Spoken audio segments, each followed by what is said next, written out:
Hi there, my friends across the Western Pacific. It is currently Saturday evening here in the Philippine Sea where we have Typhoon Mawar, now known also as Betty in the Philippines. It's got that local name as it entered the Philippine area of responsibility. Signal Force 1 actually have been issued in northeastern Luzon. And you might be thinking, why, is this issued? It's nice weather out here. Well, the storm is approaching, but we do have that drier inflow out ahead of this, meaning from Okinawa to Taiwan to Luzon.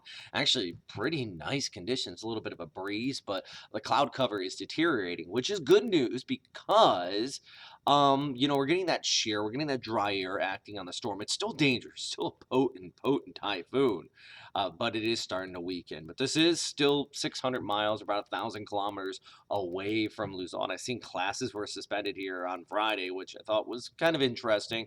It just entered the Philippine area of responsibility, but we still have another about 48 hours to watch this before we start to see those direct impacts. But it is still a super typhoon, according to the Joint Typhoon Warning Center. Winds of 155 miles per hour, but expect that gradual weakening as this moves towards the north and west, and really unlikely landfall in Luzon at this time. We're actually looking more at the possibility of a landfall for the southern Japanese islands by the mid part of next week. But even if you don't have that direct landfall, you're still going to be seeing those tropical storm strength winds off here towards the north and that inflow. So I expect some very heavy rain, about 2 to maybe even 500 millimeters in spots for the west coast of Luzon as those areas of moisture and that wind wraps around, even up down there towards Mindoro, Palawan, Western Visayas. I think the worst of it's going to be here in Region 1. So we're talking about La Union, Abra, even down towards Pangasinan, some heavy rain that's going to be causing the threat of flooding there before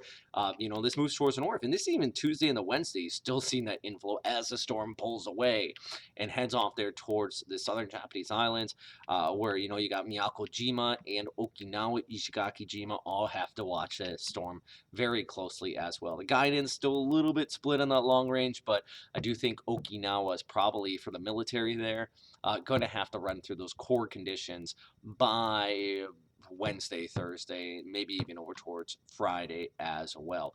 Big rainmaker though with this one, even if you don't get the direct impacts, it is going to be bringing that heavy precip not only back here towards north, but as previously mentioned, that inflow coming back in and around towards the south. So, like I mentioned, Signal Force 1 is in place for northeastern portions of the Philippines, but it's really that inflow and those rain warnings you want to pay attention to as this pulls off there towards the north. Taiwan, yeah, less of a threat directly for you. And Okinawa still needs to watch this closely because I think you're probably going to start to see those warnings pop up in your neighborhood as it starts to move off there towards the north. So I'm going to have more updates on it. Stay safe out there, guys. And yeah, always thanks for watching these.